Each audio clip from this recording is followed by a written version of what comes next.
Piensa en la última vez que algo que siempre funcionó dejó de funcionar. No con un colapso dramático, no con una crisis que obligara a actuar, sino de una manera más silenciosa, más lenta, más difícil de nombrar. Los números seguían siendo razonables, el equipo seguía comprometido, los clientes seguían comprando, y aún así, algo había cambiado. Una incomodidad sin forma todavía, una sensación de que el esfuerzo que antes producía resultados claros, ahora producía los mismos resultados, con el doble del desgaste. La mayoría de las personas, cuando llegan a ese punto, concluye que necesita trabajar más duro dentro del mismo sistema, optimizar mejor lo que ya existe, ganarle la batalla al competidor que también está corriendo más rápido en la misma dirección. Lo que este audiolibro propone es algo completamente diferente. Propone que quizás el problema no es la velocidad, quizás es la pista. Basado en el libro La estrategia del océano azul de doble, Uchan Kim, y adaptado en formato narrativo para hacer sus ideas prácticas y envolventes. Capítulo 1. La tormenta que no hace ruido. La competencia más peligrosa no es la que ves, es la que aprendes a ignorar. Hay algo que sucede antes del fracaso. Antes del momento en que una empresa pierde su mercado, un profesional pierde su relevancia o una industria entera se vuelve obsoleta. No es un evento, no es una crisis visible, es una erosión silenciosa, tan gradual que resulta casi imposible de detectar desde adentro. Y lo más perturbador de todo es que, en la mayoría de los casos, la señal no llega como alarma, llega como costumbre. Llegas al trabajo haciendo lo mismo que ayer. Tu equipo compite por los mismos clientes que la semana pasada. Tu industria batalla con los mismos rivales de hace 5 años. Todo parece estable, todo parece controlado. Y en esa sensación de control, algo fundamental va muriendo en silencio: la capacidad de imaginar que existe otro tipo de mundo. Esta historia comienza ahí, en esa normalidad que, sin que nadie lo perciba, ya dejó de ser normal. El agua que hierve despacio. En biología existe un fenómeno bien documentado. Si introduces una rana en agua hirviendo, saltará de inmediato. Pero si la colocas en agua fría y elevas la temperatura gradualmente, permanecerá quieta hasta el final. No es que sea estúpida, es que sus receptores están calibrados para detectar cambios bruscos, no transformaciones lentas. Las organizaciones funcionan exactamente igual. Cuando una empresa enfrenta una crisis repentina, reacciona, convoca reuniones de emergencia, reasigna recursos, activa protocolos. El sistema nervioso corporativo se dispara con intensidad. Pero cuando la amenaza es gradual, cuando el mercado se contrae un 2% cada trimestre, cuando los clientes migran lentamente hacia alternativas que aún no tienen nombre, el sistema no reacciona, se adapta. Y esa adaptación silenciosa es, con frecuencia, el primer acto de una tragedia que tardará años en hacerse visible. Uchan Kim lo entendió a través de décadas de investigación sobre comportamiento estratégico.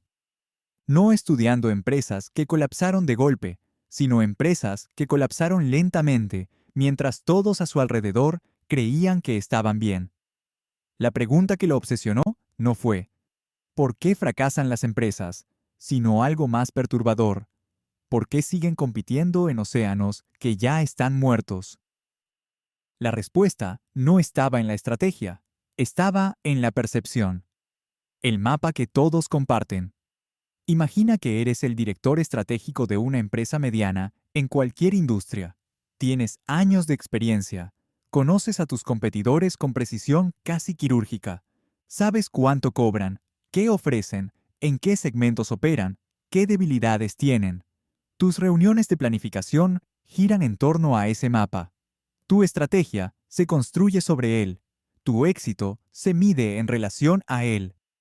Ahora la pregunta incómoda: ¿qué pasa si ese mapa describe un territorio que ya no existe? Esta no es una metáfora abstracta.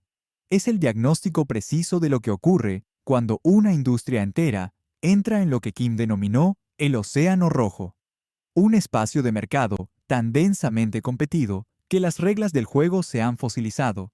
Las propuestas de valor convergen hasta ser casi indistinguibles, y la única palanca disponible para ganar participación de mercado es quitársela a otro jugador, generalmente reduciendo márgenes, invirtiendo más en marketing o recortando costos. El océano rojo no comienza como un problema, comienza como claridad. Sabes quiénes son tus rivales, conoces las reglas, entiendes qué significa ganar, y esa claridad, paradójicamente, se convierte en la trampa. Porque en el momento en que todos los actores de una industria comparten el mismo mapa mental, el mismo conjunto de supuestos sobre lo que es posible y lo que no, la competencia deja de generar valor nuevo. Solo redistribuye el valor existente. Y mientras todos luchan por una porción más grande del mismo pastel, nadie está horneando uno diferente. Ahí está el desorden invisible, no en la crisis, en el consenso. La ilusión de la victoria. Existe un tipo de éxito que resulta ser la forma más sofisticada de estancamiento. Es el éxito de quien gana dentro de las reglas existentes con tanta eficiencia que pierde la capacidad de imaginar reglas distintas. El campeón de un océano rojo es, en muchos sentidos, la persona menos equipada para crear un océano azul.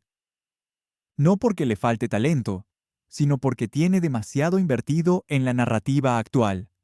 Kim y Mauborn estudiaron cientos de movimientos estratégicos a lo largo de más de un siglo de historia empresarial. Lo que descubrieron no fue que ciertas empresas eran más inteligentes que otras, ni que tenían mejores tecnologías o más capital. Lo que descubrieron fue algo más perturbador, que los océanos azules, esos espacios de mercado nuevos donde la competencia se vuelve irrelevante, no fueron creados por empresas excepcionales.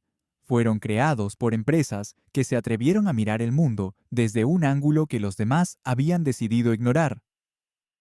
El circo no fue reinventado por un circo más grande. Fue reinventado por alguien que preguntó, ¿qué pasaría si quitamos los animales? La industria hotelera no fue transformada por cadenas más lujosas. Fue transformada por alguien que preguntó, ¿qué pasaría si cualquier persona pudiera ser anfitrión?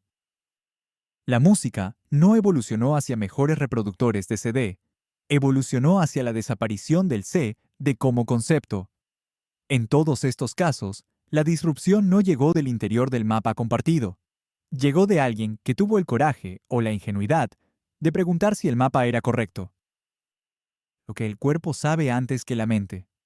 Hay un momento en la vida de cualquier profesional, cualquier líder, cualquier equipo, en que algo no encaja.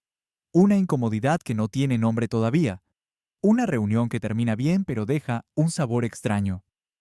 Un informe que muestra buenos números pero genera una angustia vaga. Un cliente que dice estar satisfecho con una entonación que no del todo lo confirma. Esa sensación es importante, muy importante. Porque lo que el cuerpo percibe antes que la mente analiza es, con frecuencia, la señal más honesta de que algo en el sistema ha cambiado. No dramáticamente, no todavía, pero el terreno se está moviendo bajo los pies, y la racionalidad, con su necesidad de evidencia concreta y datos verificables, llega siempre tarde a esta clase de advertencias. La estrategia del océano azul no comienza con un plan. Comienza con una pregunta, y esa pregunta, en su forma más honesta, suena así. ¿Estamos compitiendo en un espacio que tiene futuro o estamos compitiendo con más intensidad en un espacio que se agota?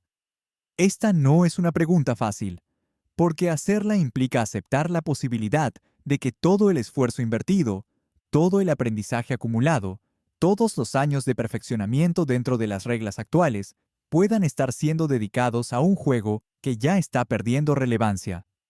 Y eso duele. Duele de una manera particular, silenciosamente. La competencia como droga. Aquí hay algo que pocas veces se dice con claridad en los libros de estrategia. La competencia es adictiva. No metafóricamente, psicológicamente. Cuando compites, tu cerebro libera los mismos neurotransmisores asociados con el riesgo, la vigilancia y la recompensa.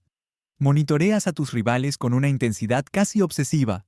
Cada movimiento del competidor activa tu sistema de respuesta. Estás alerta, enfocado, vivo. La competencia genera una sensación de propósito que puede volverse tan potente que el verdadero propósito, crear valor real para clientes reales, queda desplazado. Kim lo vio en industrias enteras, empresas que destinaban el 80% de sus recursos a superar a sus competidores y el 20% a mejorar lo que ofrecían a sus clientes. El criterio de éxito había migrado sin que nadie lo decidiera conscientemente. Ya no era cuánto valor creamos, sino qué tan lejos dejamos a los demás. Esta migración es sutil, pero sus consecuencias son devastadoras. Porque en el momento en que tu brújula estratégica apunta hacia tus rivales, en lugar de hacia tus clientes, has cedido el control de tu destino. No eres tú quien define hacia dónde vas, son ellos. Y si ellos también están mirando hacia ti, si toda la industria está mirándose mutuamente, nadie está mirando hacia dónde se mueve el mundo. El océano se vuelve más rojo, y todos siguen nadando en él, cada vez más agotados, cada vez con márgenes más delgados, cada vez con menos diferenciación real, convenciéndose de que la solución es nadar más rápido. El momento en que la normalidad se fractura. ¿Cuándo exactamente comienza el quiebre? Cuando el sistema, esa red de hábitos, supuestos y mapas compartidos, empieza a mostrar sus grietas. La respuesta que encontraron Kim y Mauborgen, después de analizar décadas de movimientos estratégicos en industrias que van desde el automóvil hasta el entretenimiento, es que el quiebre raramente comienza desde dentro. Casi siempre llega desde los márgenes. Un competidor que nadie tomaba en serio. Una tecnología que parecía irrelevante. Un cliente que nadie quería porque era demasiado pequeño, demasiado exigente o demasiado diferente. Un segmento que el mapa compartido ni siquiera consideraba mercado. Y desde ese margen, silenciosamente, se estaba construyendo un océano diferente. Cuando la industria del taxi finalmente notó lo que estaba pasando con las plataformas de transporte compartido, los márgenes ya estaban en caída libre. Cuando la industria discográfica entendió lo que significaba la música digital, el modelo ya había colapsado. Cuando los grandes almacenes comprendieron el alcance del comercio electrónico, ya habían perdido una generación entera de consumidores. En todos estos casos, hubo un momento, quizás meses, quizás años antes del colapso visible, en que la señal estaba disponible.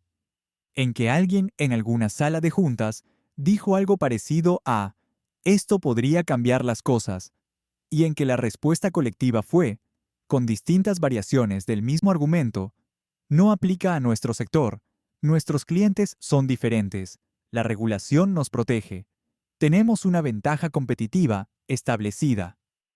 La normalidad no se fractura de golpe, se fractura en el espacio entre lo que la evidencia muestra y lo que el consenso permite creer. El precio del acuerdo tácito. Existe una dinámica invisible en cualquier equipo de liderazgo que ha tenido éxito durante un período prolongado. Una dinámica que nadie decide conscientemente, pero que todos contribuyen a mantener. Se llama acuerdo tácito, y su función es proteger la narrativa que explica por qué el equipo ha llegado hasta donde está. Este acuerdo tiene una forma específica. Ciertas preguntas no se hacen. Ciertos supuestos no se cuestionan. Ciertas posibilidades o se exploran porque hacerlo implicaría invalidar, aunque sea parcialmente, la historia de éxito que sostiene la identidad colectiva. ¿Estamos en el negocio correcto? ¿Esta industria tiene futuro en su forma actual? ¿Qué pasaría si la propuesta de valor que consideramos central resultara ser periférica para la próxima generación de clientes? Estas preguntas son técnicamente simples. Psicológicamente, son casi imposibles de hacer en ciertos contextos. Porque hacerlas significa aceptar la posibilidad de no saber.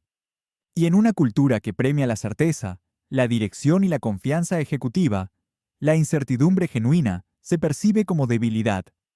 Así se construye la trampa. No con mala intención, con buena gestión de la reputación interna. Y en esa trampa, el océano sigue volviéndose más rojo mientras todos en la sala sonríen y asienten, convencidos de que el problema, si es que existe, es un problema de ejecución, no de dirección. Lo que tus clientes no te están diciendo. Aquí hay una verdad incómoda sobre la investigación de mercado convencional. Te dice con gran precisión lo que tus clientes actuales quieren dentro del marco de referencia que ya conocen. Y esa es, exactamente, la información menos útil para construir un océano azul. Tus clientes actuales son, por definición, personas que ya decidieron que tu propuesta de valor tiene sentido dentro del mundo que conocen. No te van a pedir que cambies las reglas del juego, te van a pedir que las ejecutes mejor, más barato, más rápido, con mejor servicio. Pero hay otro grupo, un grupo que no está en tus encuestas porque no es tu cliente. Personas que decidieron que lo que tú ofreces no vale su tiempo, su dinero o su atención. Tal vez porque es demasiado complicado. Tal vez porque es demasiado caro. Tal vez porque implica demasiado compromiso. Tal vez porque simplemente no fue diseñado para alguien como ellos. Kim llama a este grupo los no clientes y sostiene que en los no clientes reside la información más valiosa para cualquier estrategia de océano azul. Porque los no clientes no te dirán cómo mejorar lo que ya tienes. Te dirán por qué lo que tienes no es suficiente. Y esa diferencia, aparentemente semántica, es en realidad la diferencia entre optimización y transformación. ¿Qué les impide a las personas que hoy no usan tu producto o servicio considerarlo siquiera? ¿Qué dolor resuelve para quien sí lo usa que podría también existir en personas que nunca pensarías como clientes? ¿Qué restricciones que tú das por inevitables ellos perciben como arbitrarias? Estas preguntas no aparecen en los reportes de satisfacción, viven en el margen. Y es exactamente en el margen donde comienzan los océanos azules. El desorden tiene un nombre. Llegamos a un punto que es necesario nombrar con precisión.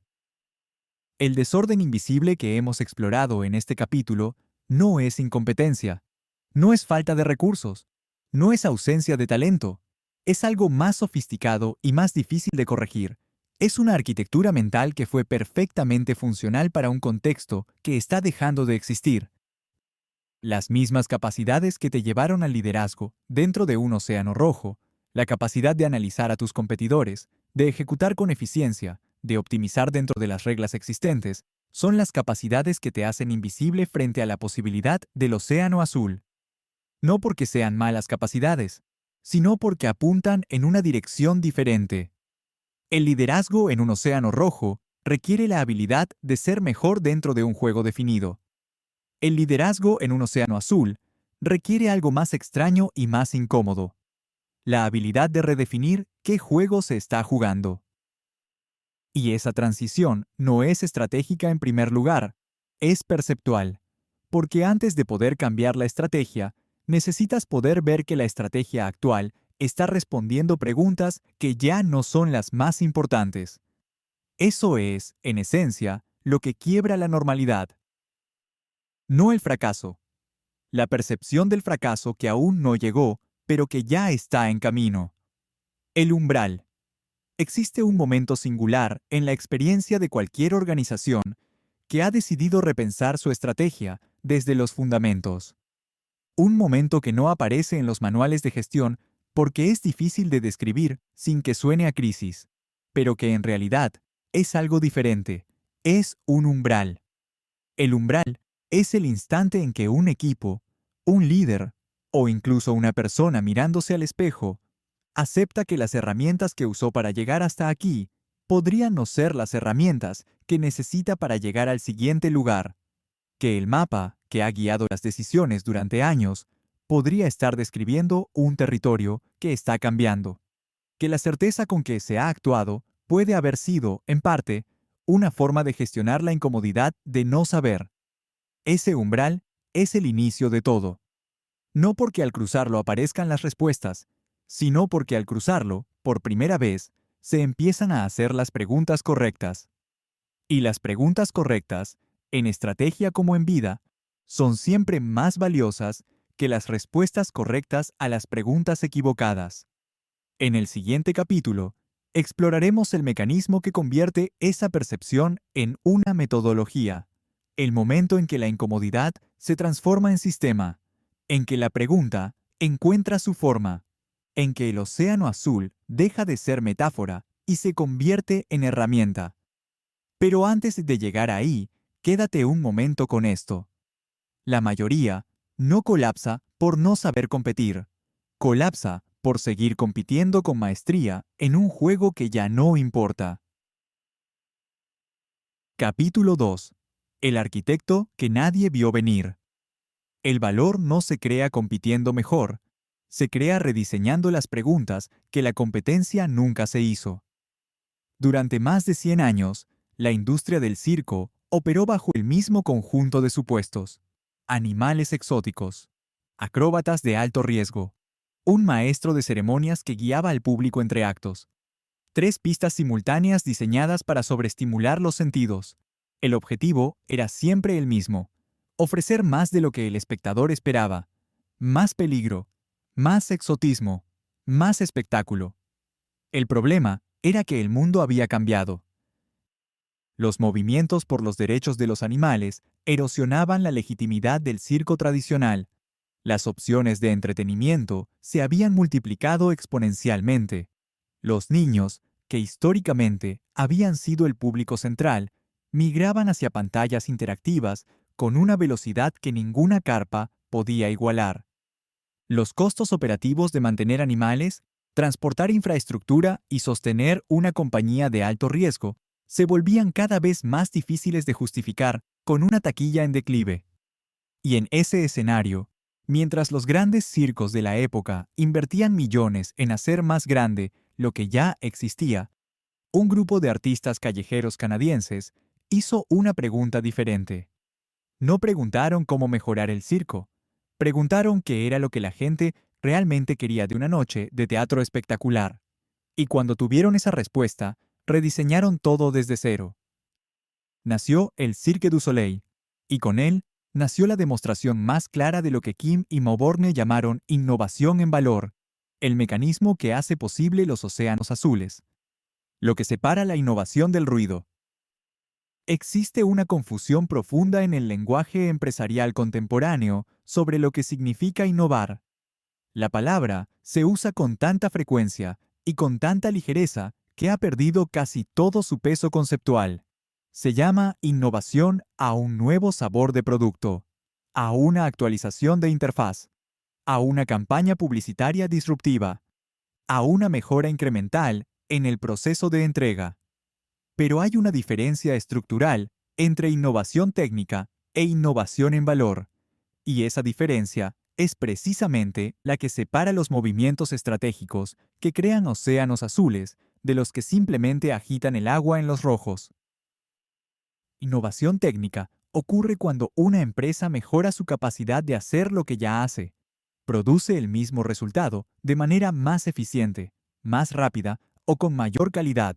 Es valiosa, pero no transforma la naturaleza del juego, solo eleva el nivel de ejecución dentro del mismo.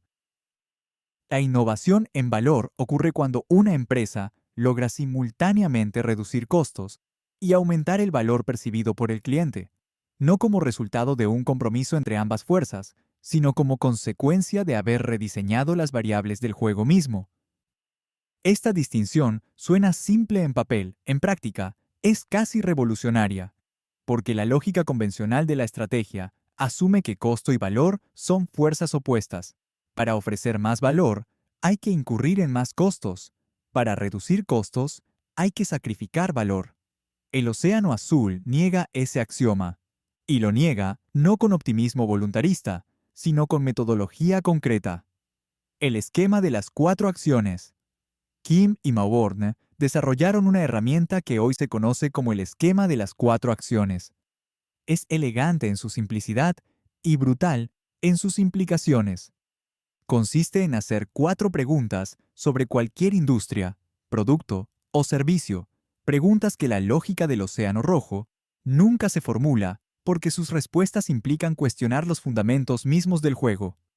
La primera pregunta: ¿qué factores que la industria da por establecidos deberían ser eliminados?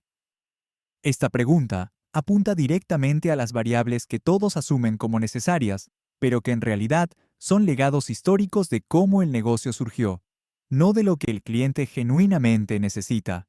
En el circo tradicional, los animales eran uno de esos factores.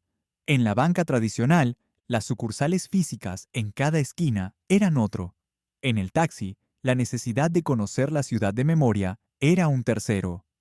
La segunda pregunta: ¿qué factores deberían ser reducidos muy por debajo del estándar de la industria? Aquí se ataca el exceso de ingeniería que muchas industrias desarrollan para competir entre sí, pero que el cliente no valora ni percibe conscientemente. El circo tenía 3 pistas simultáneas, porque los circos siempre habían tenido 3 pistas. El cliente real no necesitaba 3 pistas, necesitaba una historia que lo absorbiera completamente. Tercera pregunta: ¿qué factores deberían ser incrementados muy por encima del estándar de la industria? Esta es donde aparece la reinversión. Al liberar recursos de lo que se elimina y reduce, es posible elevar de forma radical exactamente las variables que el cliente sí valora. En el Cirque du Soleil, el concepto artístico, la narrativa, la coreografía y la producción musical se elevaron a niveles que ningún circo convencional podía igualar, precisamente porque el dinero que antes se destinaba a los animales ahora financiaba algo completamente diferente. La cuarta pregunta: ¿qué factores que la industria nunca ha ofrecido deberían ser creados?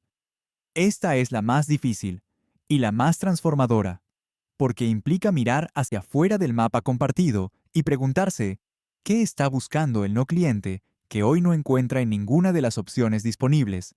El Cirque du Soleil descubrió que había un público adulto, sofisticado, con poder adquisitivo, que quería la emoción del espectáculo físico, pero dentro de un marco artístico y narrativo que el circo tradicional nunca había contemplado. Ese público no existía en ningún análisis competitivo de la industria, existía en el margen. Estas 4 preguntas, aplicadas con honestidad radical, tienen el poder de revelar el patrón oculto que toda industria lleva dentro, la diferencia entre lo que cree que ofrece y lo que realmente importa. El lienzo estratégico. Antes de poder cambiar algo, necesitas verlo con precisión, y ver con precisión significa ser capaz de representar de manera gráfica el estado actual de una industria, qué factores se están ofreciendo, en qué medida los ofrece cada competidor, y cómo se posiciona tu propia organización dentro de ese espacio. Kim y Mauborne desarrollaron para esto una herramienta que llamaron el lienzo estratégico. Es, en esencia, un mapa visual que muestra la curva de valor de cada actor relevante en una industria determinada. En el eje horizontal se listan los factores competitivos clave. En el eje vertical, el nivel de inversión o desempeño en cada uno. La curva resultante es la firma estratégica de cada empresa. Lo que ocurre cuando un equipo dibuja este lienzo por primera vez es revelador, porque en la mayoría de las industrias maduras, las curvas de valor de los distintos competidores lucen notablemente similares, no idénticas, pero sí conformadas por la misma lógica, respondiendo a las mismas variables, diferenciándose solo en intensidad, pero no en estructura. Eso, visualmente, es el océano rojo. Un espacio donde todos están compitiendo en los mismos factores, invirtiendo en las mismas variables, optimizando hacia los mismos criterios. El lienzo lo hace evidente de un vistazo, y cuando lo hace, algo interesante sucede en las salas de estrategia. Por primera vez, el equipo puede ver su propia trampa desde afuera. Una curva de valor de océano azul tiene características específicas. Se aleja del perfil medio de la industria. Tiene picos y valles que los competidores no tienen. Elimina factores donde todos invierten y crea factores donde nadie ha invertido. Y al hacerlo, Comunica una propuesta de valor tan diferente que resulta casi imposible de imitar sin que el imitador abandone su propia identidad estratégica. El vino que no sabía de vinos. Australia. Finales de los 90. El mercado de vinos en Estados Unidos era uno de los más complejos del mundo para ingresar, dominado por productores europeos con siglos de tradición, con un vocabulario técnico intimidante y una cultura de connoisseurship que hacía que el vino pareciera accesible solo para iniciados. Casella Wines, una bodega australiana mediana, decidió no competir en ese juego, no porque no pudiera, sino porque entendió que ese juego ya tenía demasiados jugadores y ningún espacio para diferenciarse de manera significativa. En lugar de eso, aplicó las 4 preguntas con una honestidad que resultó disruptiva. Eliminó el envejecimiento extenso, la terminología técnica enológica en las etiquetas, la comunicación orientada a expertos, redujo la complejidad del sabor y la gama de varietales. En lugar de confundir al consumidor con decenas de etiquetas, optaron por 2, una tinta y una blanca. Incrementó la facilidad de elección, la accesibilidad del sabor, la amigabilidad de la comunicación visual, y creó algo que la industria nunca había ofrecido: una experiencia de vino sin presión social, sin necesidad de conocimiento previo, sin el ritual intimidante de la cata. El resultado fue Yellowtail, una marca que en menos de 2 años se convirtió en el vino importado más vendido en Estados Unidos, superando a marcas francesas e italianas con décadas de presencia en el mercado, no porque fuera mejor vino según los criterios de la industria, sino porque redefinió qué significaba ser buen vino para un segmento de consumidores que la industria había decidido ignorar. El océano azul no necesita que todos lo amen. Necesita que las personas correctas lo encuentren irresistible. La trampa de los factores heredados.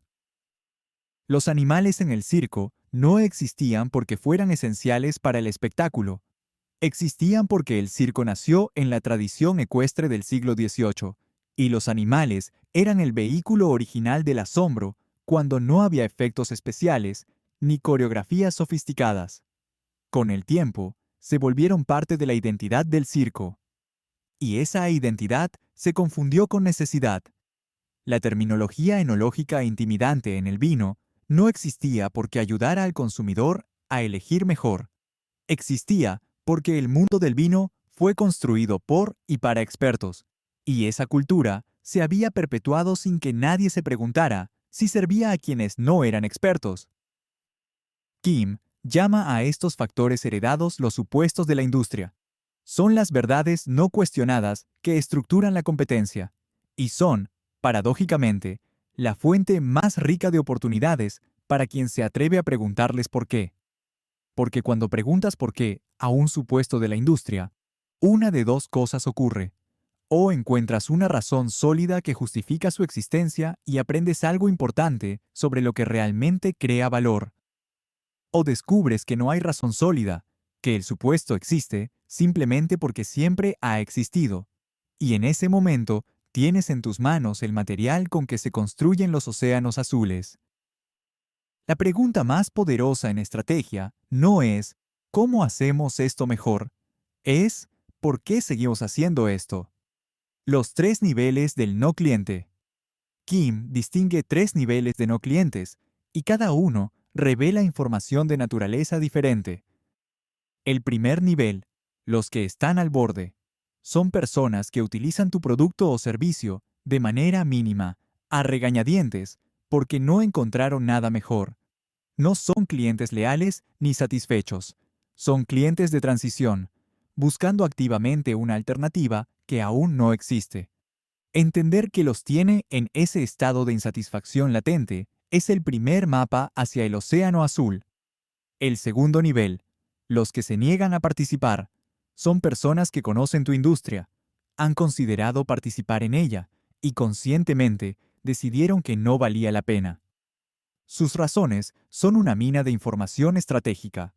Revelan exactamente qué barreras de entrada, qué fricciones y qué percepciones de valor Están ahuyentando a un segmento potencialmente enorme.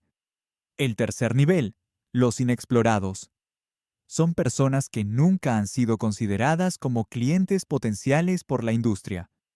Están tan lejos del mapa actual que nadie ha pensado en ellos como mercado.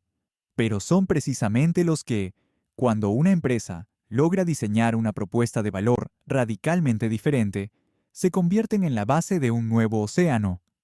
Los océanos azules más profundos no se crean sirviendo mejor a los clientes actuales, se crean haciendo que los no clientes finalmente encuentren una razón para llegar, porque la imitación es más difícil de lo que parece. Una pregunta natural surge al observar los casos de océano azul. ¿Qué impide que los competidores simplemente copien la estrategia una vez que queda demostrada? La respuesta está en la naturaleza misma de la curva de valor diferenciada.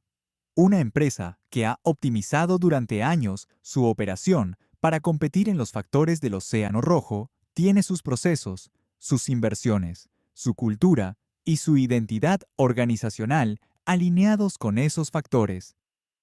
Copiar una curva de valor radicalmente diferente no es una decisión estratégica, es una reorganización completa. Hay también una dimensión cognitiva. Las empresas consolidadas en un océano rojo tienen equipos de liderazgo cuya identidad profesional está construida sobre el conocimiento profundo de las reglas del juego existente. Cambiar esas reglas no solo implica un riesgo financiero, implica una amenaza a la narrativa de competencia que sostiene el estatus interno. Kim lo ilustra con un ejemplo devastador. Cuando Southwest Airlines rediseñó el modelo de la aviación comercial, eliminando la clase de primera, las comidas a bordo, los asientos asignados y las conexiones en hubs, las grandes aerolíneas pudieron observar exactamente lo que hacía. No había secreto. El modelo era público. Y sin embargo, no pudieron imitarlo de manera efectiva durante años, porque hacerlo hubiera significado canibalizar sus propias operaciones más rentables. La mejor defensa de un océano azul no es el secreto, es la coherencia interna de su lógica, que resulta estructuralmente incompatible con las operaciones de quien domina el océano rojo. El patrón completo. Ahora podemos ver el mecanismo en su totalidad. No se trata de genialidad individual. No es el resultado de una intuición brillante que cae del cielo en la mente de un emprendedor excepcional. Es un mecanismo reproducible, con pasos identificables, herramientas concretas y una lógica interna que puede ser aprendida y aplicada. Comienza con un diagnóstico honesto del lienzo estratégico actual. Continúa con la exploración de los no clientes. Se profundiza con las 4 preguntas y culmina con el diseño de una nueva curva de valor, diferente por estructura, no solo por intensidad. Ese es el mecanismo. No es magia, es arquitectura. Pero conocer el mecanismo no es suficiente, porque entre saber cómo funciona y tener el coraje de aplicarlo, cuando todo el sistema organizacional presiona hacia la dirección contraria, hay una distancia que no se cierra con información adicional. Se cierra con algo mucho más difícil. Y eso es lo que exploraremos en el siguiente capítulo.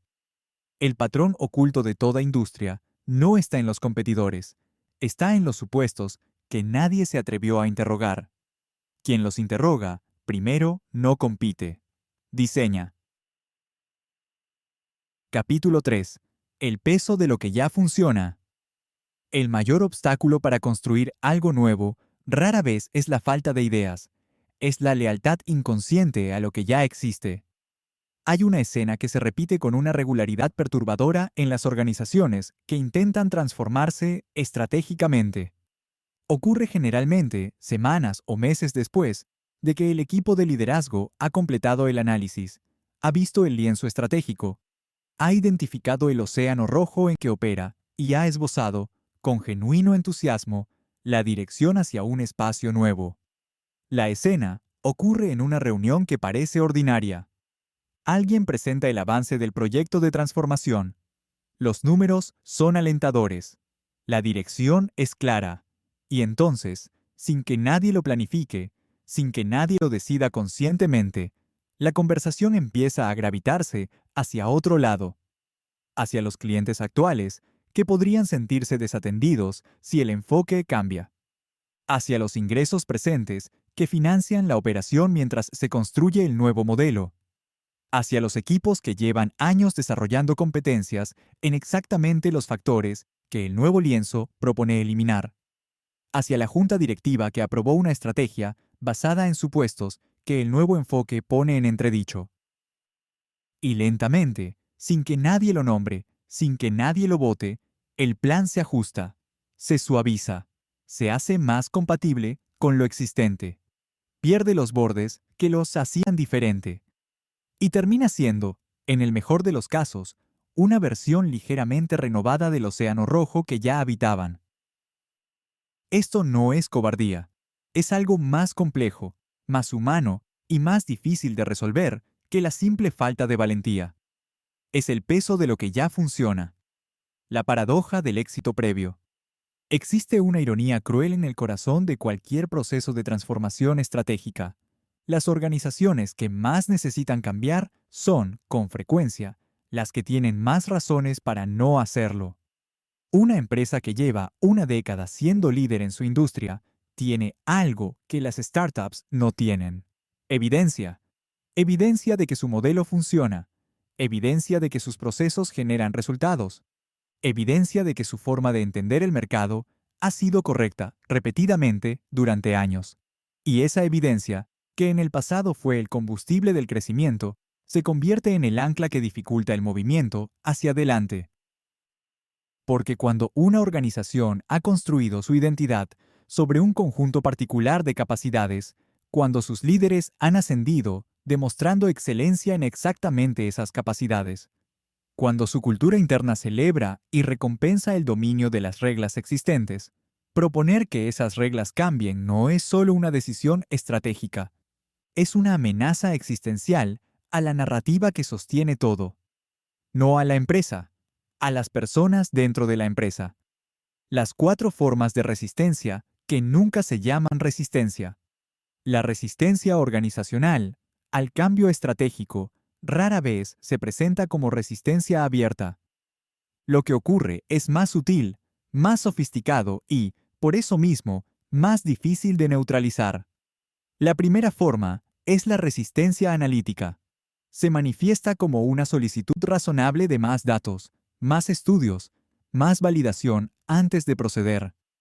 El argumento siempre suena prudente, pero cuando esa solicitud se repite indefinidamente, cuando ningún nivel de evidencia resulta suficiente para autorizar el movimiento, lo que parece prudencia se revela como una estrategia inconsciente para postergar indefinidamente lo que resulta amenazante.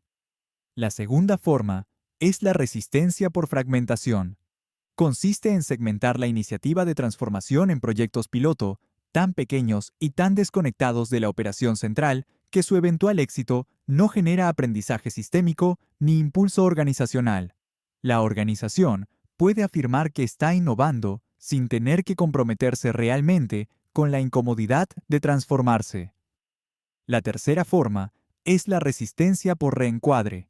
El movimiento estratégico original se acepta en principio, pero se reinterpreta progresivamente hasta que su contenido esencial desaparece. La curva de valor diferenciada se convierte en una línea de producto complementaria. El océano azul se convierte en una nueva vertical dentro del portafolio. Las palabras cambian. La dirección subyacente permanece inalterada. La cuarta forma es la resistencia por sobrecarga. Se introduce la iniciativa de transformación en un calendario organizacional que ya está saturado de compromisos operativos. No hay rechazo explícito. Simplemente no hay tiempo, no hay recursos, no hay atención disponible. La urgencia de lo cotidiano aplasta sistemáticamente la importancia de lo estratégico, y el proyecto muere, no por falta de voluntad declarada, sino por falta de oxígeno real. La contradicción que nadie nombra. Existe una contradicción en el centro de cualquier organización que intenta simultáneamente operar en el océano rojo y construir el océano azul, Una contradicción que no aparece en los documentos estratégicos, pero que se siente en cada reunión, en cada decisión de asignación de recursos, en cada conversación sobre prioridades. El Océano Rojo requiere eficiencia, exige precisión en la ejecución, reducción de varianza, maximización del rendimiento dentro de los parámetros conocidos. Su cultura es la de quien ha dominado un juego y lo juega mejor que nadie. El Océano Azul requiere exploración, exige tolerancia a la ambigüedad, disposición al error como fuente de aprendizaje, capacidad de invertir en variables cuyo retorno aún no puede calcularse con precisión. Su cultura es la de quien está aprendiendo un juego nuevo y acepta el costo de no saber todavía.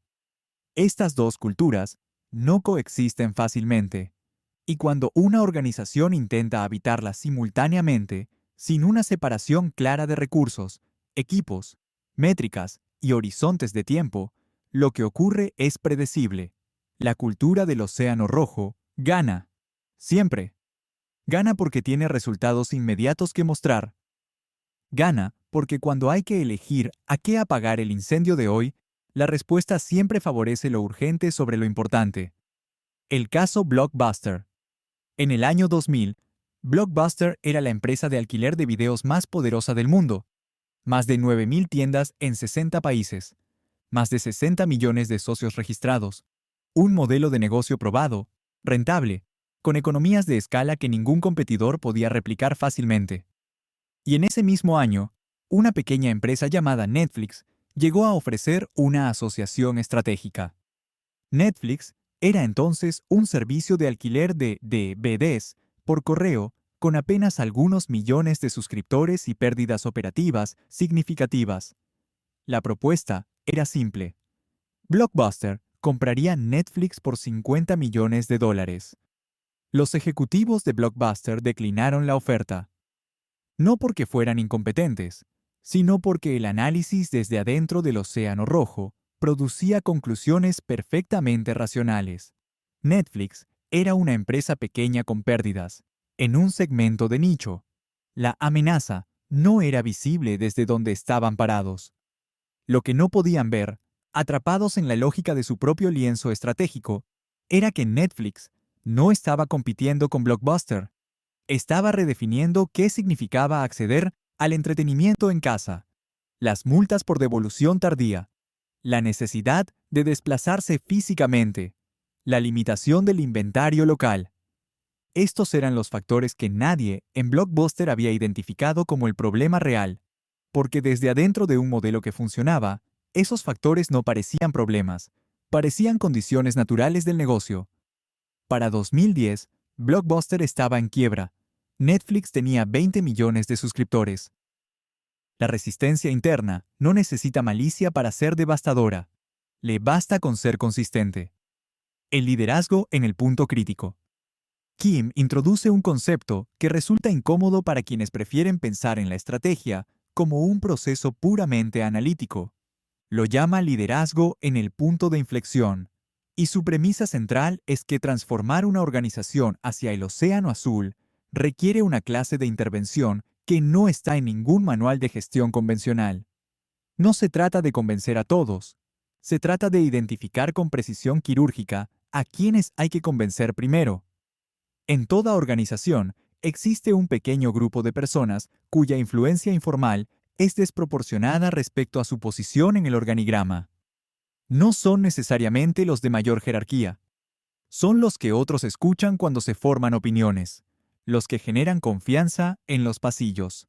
Kim los llama influenciadores clave y sostiene que el liderazgo efectivo en el proceso de transformación hacia el Océano Azul comienza con una conversación profunda, honesta y específica con este grupo reducido. Si logras que los influenciadores clave vean lo que el lienzo estratégico revela, si logras que se conviertan en parte activa del proceso de diseño, en lugar de receptores pasivos de una decisión ya tomada, el dinamismo organizacional cambia de dirección. No porque hayas eliminado la resistencia, sino porque has convertido a quienes podrían liderarla en aliados del cambio. El error que todas las transformaciones cometen. Hay un error específico que Kim y Mauborgne identificaron con una frecuencia alarmante: creer que mostrar la evidencia es suficiente para producir el cambio. El supuesto implícito es que si las personas ven los datos, si comprenden el análisis, si entienden intelectualmente por qué el movimiento estratégico tiene sentido, actuarán en consecuencia. Pero no lo hacen, no de manera directa, no en contextos donde el cambio implica pérdida. La investigación en psicología del comportamiento es clara. Las personas no ponderan las pérdidas y las ganancias de la misma manera. Las pérdidas pesan aproximadamente el doble que las ganancias equivalentes en la toma de decisiones. Esto significa que incluso cuando el análisis muestra claramente que el movimiento hacia el océano azul generará más valor en el mediano plazo, quienes sienten que perderán algo en el corto plazo tenderán a resistir con una intensidad que el análisis racional no puede predecir ni resolver. La solución no es ignorar las pérdidas, es nombrarlas, hablarlas con honestidad, diseñar el proceso de transición de manera que las personas que más arriesgan tengan un rol activo en la construcción del nuevo espacio. El océano azul que se construye sobre la exclusión de quienes más saben sobre el océano rojo es un océano azul frágil. Lo que permanece después del conflicto. Hay algo que los procesos de conflicto organizacional más intensos dejan, cuando son atravesados con honestidad y sin resolución prematura: la comprensión compartida de por qué. No el acuerdo sobre qué hacer. El acuerdo sobre por qué hacerlo es necesario. Cuando un equipo ha atravesado genuinamente el conflicto, cuando ha nombrado las contradicciones en lugar de ignorarlas, cuando ha escuchado las resistencias en lugar de suprimirlas, emerge algo que ningún análisis estratégico puede generar por sí solo: una narrativa colectiva sobre el cambio que tiene raíces emocionales, no solo racionales. Y esa narrativa es lo que sostiene la transformación cuando el entusiasmo inicial se agota. El conflicto no es el obstáculo de la transformación, es su condición. Y aprender a habitarlo sin resolverlo prematuramente es, quizás, la habilidad más importante que cualquier liderazgo de Océano Azul debe desarrollar. No es la resistencia lo que mata las transformaciones, es la ilusión de que debería no existir. Capítulo 4. El primer paso en territorio sin nombre. Una estrategia que no sobrevive el contacto con la realidad no era una estrategia, era un deseo bien documentado. El momento más solitario de cualquier transformación estratégica no es el del anuncio. No es la reunión donde se presenta el nuevo lienzo, donde el equipo asiente con entusiasmo y el plan parece, por fin, coherente y posible. El momento más solitario viene después, cuando el entusiasmo de la reunión se disuelve en el lunes siguiente, cuando los clientes actuales siguen exigiendo lo que siempre exigieron, cuando los competidores del Océano Rojo siguen ejecutando con la disciplina de quien no sabe que existe otra opción, cuando los primeros intentos de aplicar la nueva dirección generan fricciones inesperadas, resultados ambiguos y preguntas sin respuesta que el análisis estratégico no anticipó. Es en ese momento, en ese territorio sin nombre, entre lo que se dejó atrás y lo que aún no existe completamente, donde se decide si una transformación es real o si fue solo una declaración de intenciones con buena presentación. La reorganización no comienza cuando se firma el plan, comienza cuando el plan encuentra la realidad. La secuencia estratégica. Kim propone un orden específico de preguntas que deben responderse antes de lanzar cualquier movimiento de Océano Azul, y cuya violación es una de las causas más frecuentes de fracaso en la implementación. La secuencia comienza con una pregunta sobre utilidad. ¿La nueva propuesta de valor ofrece una utilidad excepcional para el comprador? No utilidad incremental, utilidad excepcional, algo que cambia cualitativamente la experiencia de quien lo usa. Si la respuesta es sí, la siguiente pregunta es sobre precio. ¿El precio al que se ofrece esta utilidad es accesible para la masa de compradores objetivo? No para el segmento premium que siempre paga más, para el segmento amplio que hasta ahora no participaba porque el precio era una barrera. Si el precio es correcto, la siguiente pregunta es sobre costo. La estructura de costos permite alcanzar ese precio mientras se mantiene un margen viable. Esta es donde muchas propuestas de Océano Azul colapsan. Y si los costos son manejables, la pregunta final es sobre adopción. ¿Qué obstáculos enfrentarán las personas, dentro y fuera de la organización, para adoptar esta nueva propuesta? ¿Qué miedos, qué hábitos, qué lealtades previas podrían frenar la adopción incluso cuando la propuesta tiene sentido objetivo? Este orden no es arbitrario, es una arquitectura de riesgo. Responder las preguntas en esta secuencia permite identificar los puntos de fractura antes de comprometer recursos irreversibles. La utilidad excepcional y sus palancas. La utilidad excepcional no se mide en comparación con los competidores, se mide en relación con la experiencia completa del comprador, desde el momento en que descubre que necesita algo hasta el momento en que ya no lo necesita más. Esa experiencia completa tiene 6 etapas: la compra, la entrega, el uso, los complementos necesarios, el mantenimiento y la disposición final. En cada una de esas etapas pueden existir fricciones, incomodidades, costos ocultos o barreras que el cliente actual ha aprendido a tolerar simplemente porque no existe nada mejor. Cuando Nespresso rediseñó la experiencia del café en casa, no compitió con las máquinas de café existentes en los factores que ya todos medían. Identificó la fricción específica que más personas toleraban sin resolver: la distancia entre querer un café de calidad de cafetería y la complejidad de producirlo en casa. Y eliminó esa fricción con una elegancia que hizo que todo lo anterior pareciera innecesariamente complicado. Cuando los servicios de música en streaming rediseñaron el acceso a la música, identificaron la fricción que los modelos anteriores habían ignorado: la ansiedad de la decisión de compra. El streaming eliminó la apuesta, convirtió la elección en exploración libre, sin costo por error. En ambos casos, la utilidad excepcional no vino de hacer más de lo mismo, vino de eliminar algo que todos habían asumido como inevitable. Reconstruir la estructura de costos. Construir una propuesta de valor excepcional a un precio estratégico accesible, mientras se mantiene una estructura de costos que permita la viabilidad financiera, es un problema de ingeniería organizacional de alta complejidad, y es donde más propuestas de Océano Azul encuentran su límite real. Kim documenta 3 vías para reconstruir la estructura de costos sin destruir la propuesta de valor. La primera vía es la simplificación radical.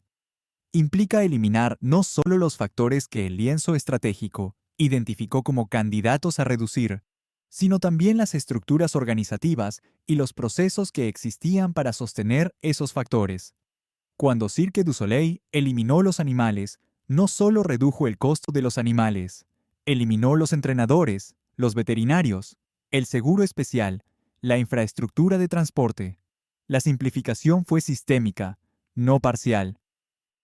La segunda vía es la estandarización selectiva. Consiste en identificar qué componentes de la nueva propuesta pueden estandarizarse sin comprometer la experiencia del cliente, liberando recursos para invertir en los componentes que sí deben ser únicos. Southwest Airlines estandarizó radicalmente su flota, operando con un solo tipo de avión, pero no estandarizó la actitud de su equipo de servicio, que era precisamente el factor diferenciador de su propuesta. La tercera vía es la colaboración estratégica. Implica reconocer que hay componentes de la propuesta que no es necesario producir internamente, y que asociarse con otros actores puede permitir acceder a capacidades que de otra manera serían inaccesibles al costo requerido. Los obstáculos de adopción. Kim distingue 3 tipos de obstáculos de adopción que deben anticiparse y gestionarse proactivamente. El primero es el obstáculo del consumidor. Las personas tienen hábitos, lealtades y maneras de hacer las cosas que no cambian simplemente porque aparezca una opción objetivamente mejor. Gestionar este obstáculo requiere diseñar la experiencia de adopción inicial con una simplicidad y un bajo riesgo percibido que reduzca la fricción del primer contacto. El segundo es el obstáculo del socio empresarial. Toda organización depende de una red de socios, distribuidores, proveedores y aliados, cuya cooperación es necesaria para llevar la propuesta al mercado. Cuando la nueva propuesta amenaza el modelo de negocio de alguno de estos actores, su resistencia puede ser tan determinante como cualquier obstáculo interno. El tercero es el obstáculo regulatorio. En industrias altamente reguladas, el océano azul puede requerir operar en espacios que la regulación existente no contempla. Airbnb encontró este obstáculo en casi todas las ciudades donde intentó operar. Uber lo encontró en prácticamente todos los mercados. La forma en que cada uno gestionó ese obstáculo determinó en gran medida el ritmo y el alcance de su crecimiento. La ejecución justa. Hay un principio en la metodología de Kim que resulta inicialmente sorprendente en el contexto de un libro de estrategia empresarial. Lo llama ejecución justa, y su formulación es simple. Las personas que se ven afectadas por una decisión estratégica están dispuestas a comprometerse con ella en la medida en que perciban que el proceso por el que se tomó fue justo. La ejecución justa tiene tres componentes. El primero es el compromiso. Las personas afectadas deben haber tenido la oportunidad de expresar sus perspectivas antes de que la decisión se tomara, no después, no como formalidad, genuinamente, en un espacio donde su voz podía influir en el resultado. El segundo es la explicación. Las personas deben entender por qué la decisión fue tomada de la manera en que fue tomada, incluso cuando esa decisión no refleja sus preferencias. El tercero es la claridad de expectativas. Las personas deben saber con precisión qué se espera de ellas en el nuevo marco, cuáles son las nuevas reglas, qué cambia y qué permanece. Cuando estos tres componentes están presentes, algo notable ocurre. La gente trabaja con mayor intensidad, no menor, porque la sensación de haber sido tratada con respeto en el proceso activa una reciprocidad que ningún incentivo financiero puede comprar. La ejecución justa no es un lujo ético, es una condición operativa para que la transformación funcione. El valle intermedio. Hay un punto específico en la curva de cualquier implementación de Océano Azul que Kim identifica como el más peligroso. No es el inicio, cuando el entusiasmo sostiene el movimiento. No es el final, cuando los resultados justifican el esfuerzo.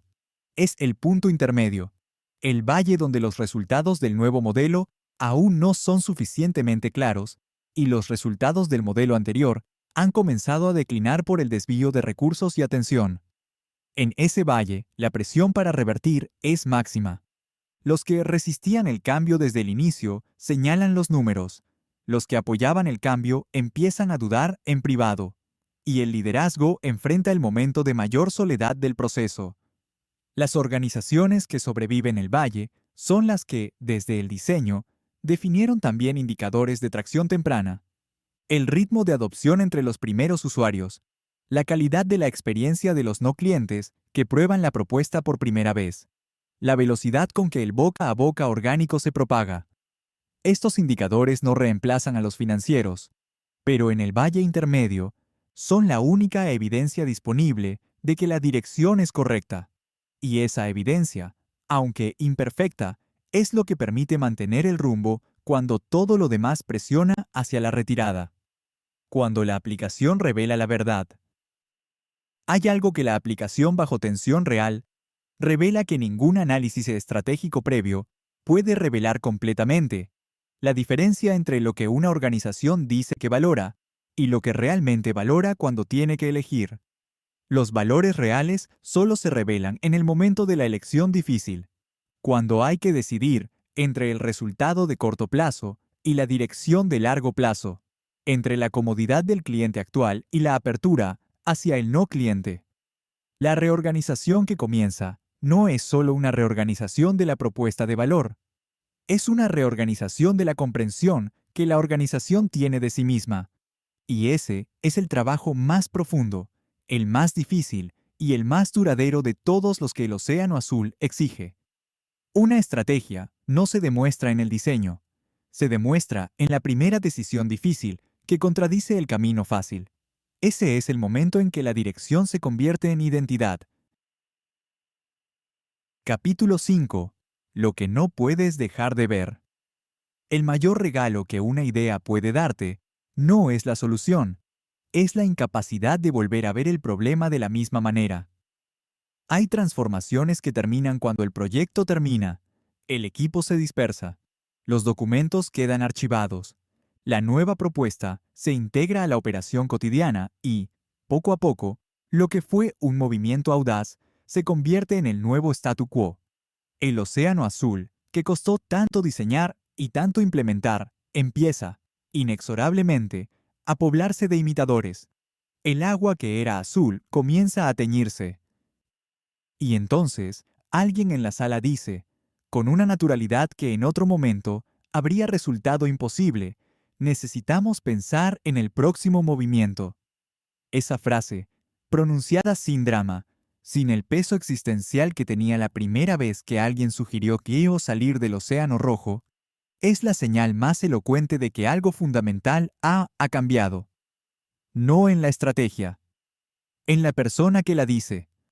Porque lo que una experiencia completa de Océano Azul deja, cuando se atraviesa con honestidad y sin atajos, no es principalmente un nuevo modelo de negocio.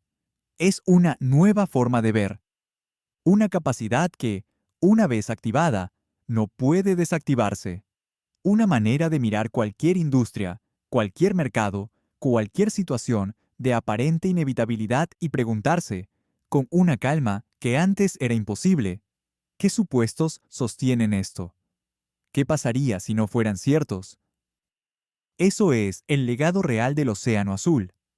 El conocimiento que cambia la percepción. Existe una categoría especial de conocimiento que los filósofos llaman conocimiento transformador. No el que agrega información a lo que ya sabemos, sino el que reorganiza la estructura desde la cual percibimos e interpretamos todo lo demás. Es el tipo de conocimiento que hace imposible volver al estado mental anterior. La estrategia del Océano Azul, cuando se comprende en su profundidad, opera de la misma manera. Una vez que has visto que la industria en que no participas no es una realidad objetiva, sino un conjunto de supuestos compartidos que nadie eligió conscientemente, ya no puedes mirar ninguna industria sin preguntarte qué supuestos la sostienen.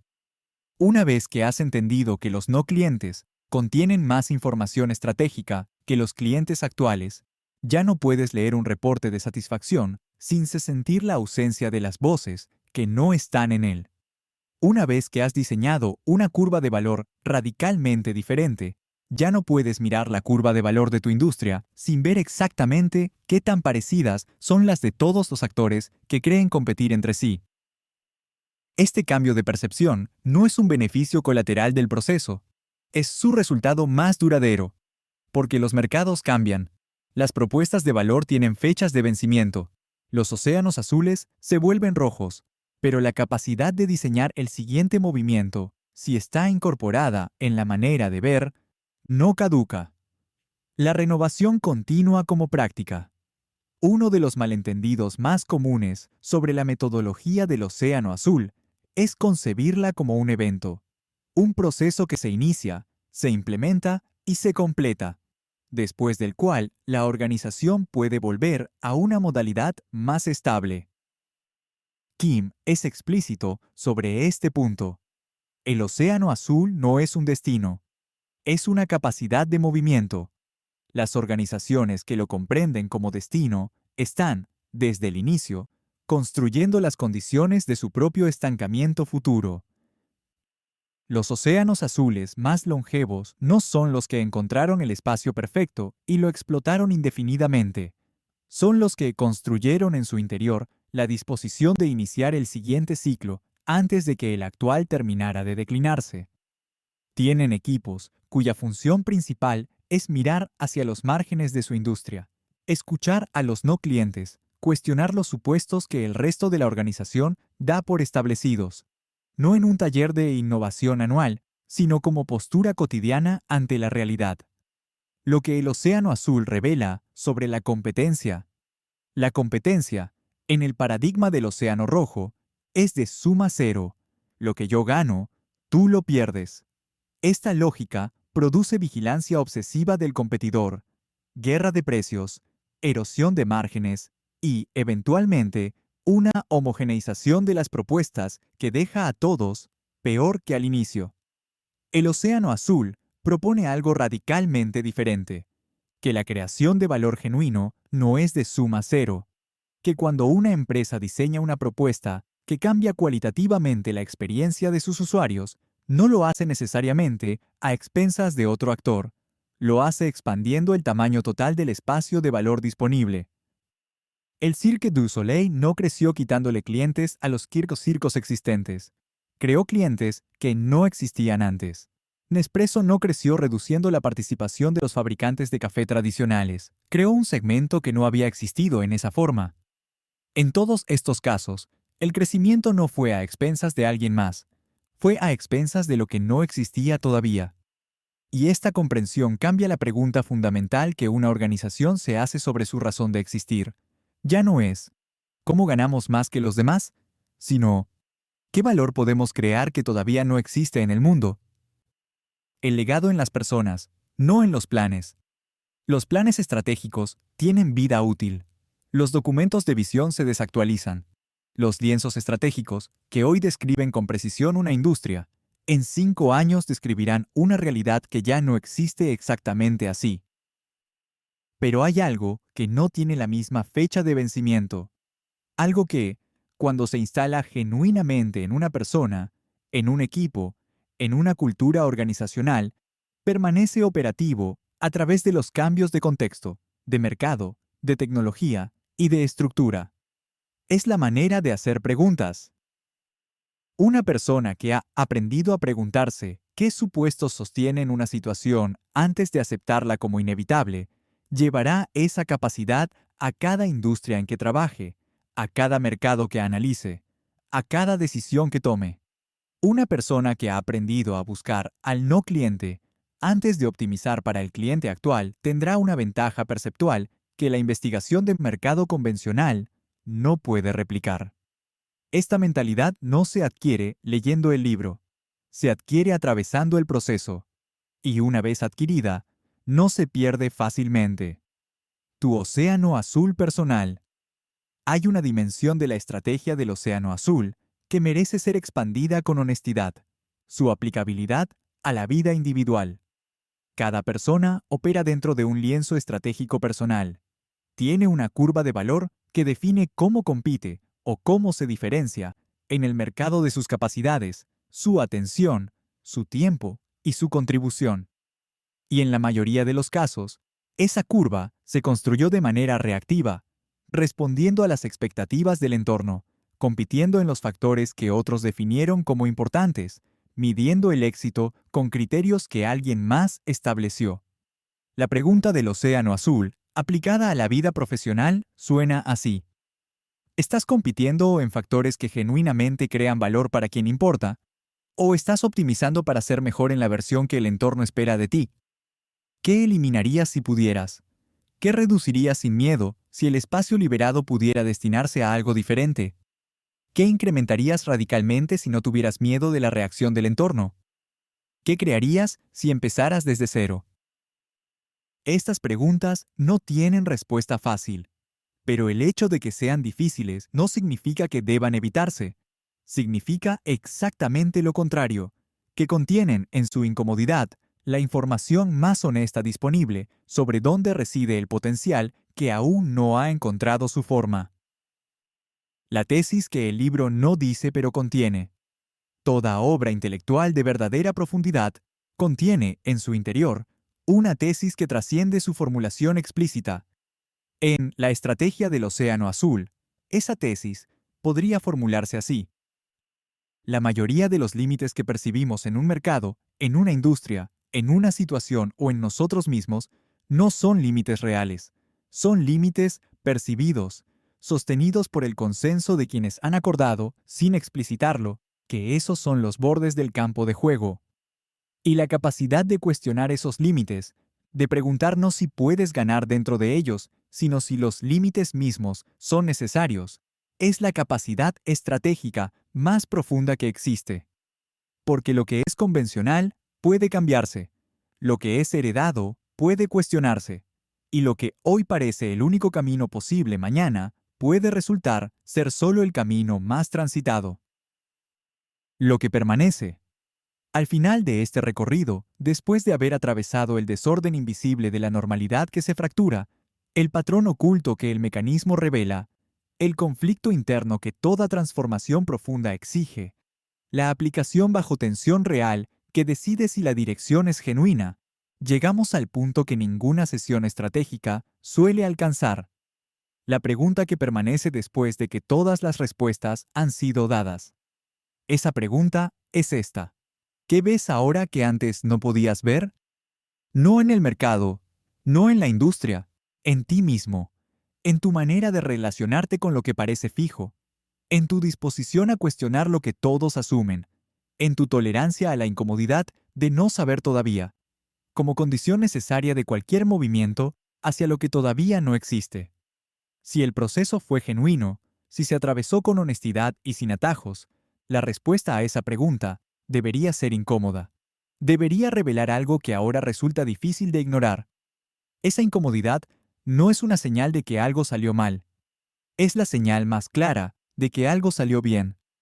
Porque el nuevo olhar, la nueva manera de ver que el océano azul instala en quien lo comprende en profundidad, no es cómodo. No produce la tranquilidad de quien ha llegado a un destino. Produce la energía inquieta de quien sabe que el siguiente movimiento ya está esperando ser descubierto. Y esa energía, mantenida con disciplina y dirigida con propósito, es lo más cercano a una ventaja estratégica permanente que existe. No porque nunca se agote, sino porque, a diferencia de cualquier otra ventaja, se renueva cada vez que se usa. La visión más poderosa no es la que ve lo que nadie más ve, es la que hace imposible no ver lo que siempre estuvo ahí, esperando que alguien se atreviera a mirar sin el peso del consenso sobre los ojos. Competir es imitar con más intensidad. Crear es preguntar con más honestidad. Entre estas dos actitudes ante el mundo, cada organización y cada persona elige, todos los días, quién quiere ser.